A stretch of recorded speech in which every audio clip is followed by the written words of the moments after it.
This is Robert Raymond Smith-Barry, described as the man who taught the air forces of the world how to fly. Born of elite Anglo-Irish parents in 1886, he was educated at Eton, but there his housemaster said he was a terrible boy who would come to nothing.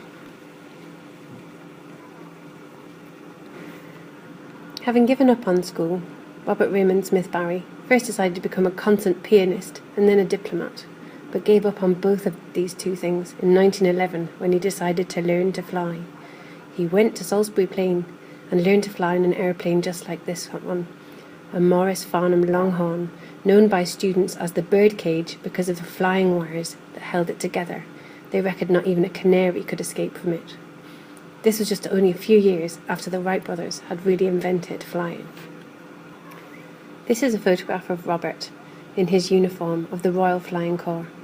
He was in the number 1 class of those who joined the Royal Flying Corps when it was founded in 1912. 2 short years later, Robert was to go to war in a plane that looked like this one. It was a BE-8A, and he flew it over to France in August 1914 when war was declared. Shortly after he arrived, he was flying one of these planes when the engine stalled. It crashed, killing his observer, and his leg was badly broken.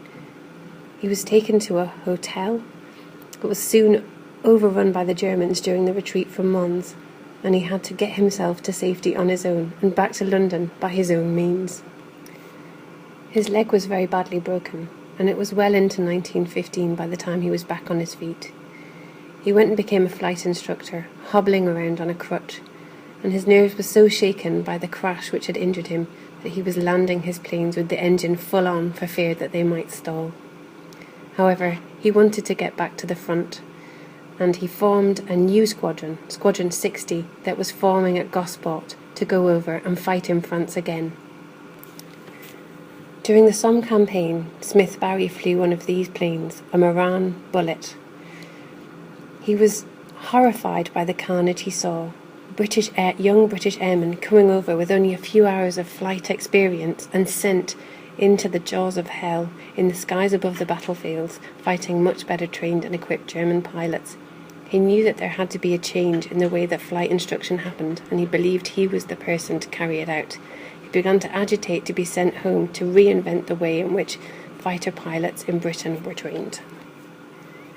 Here's Smith-Barry at Gosport with his wife Kitty and 2 of his colleagues. Smith-Barry believed that the way in which pilots were trained had to change. They had to be taught to fly their planes to the limit. Until then, pilots were sent out with just the ability to fly the plane and keep it steady. But he knew that in combat situations, pilots had to be able to turn it, loop it, flip it, you name it, come into a spiral to make people think he was shot down. And so he believed and forced all of his pilots to fly to the very limit of their ability.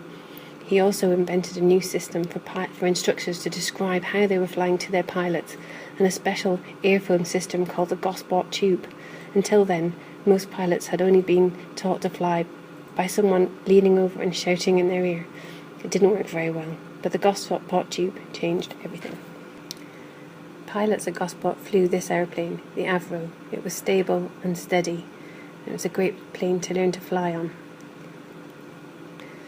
Smith-Barry believed that pilots should be able to fly as many planes as possible, and here he is at Gosport in 1917 testing out a captured German Albatros Scout.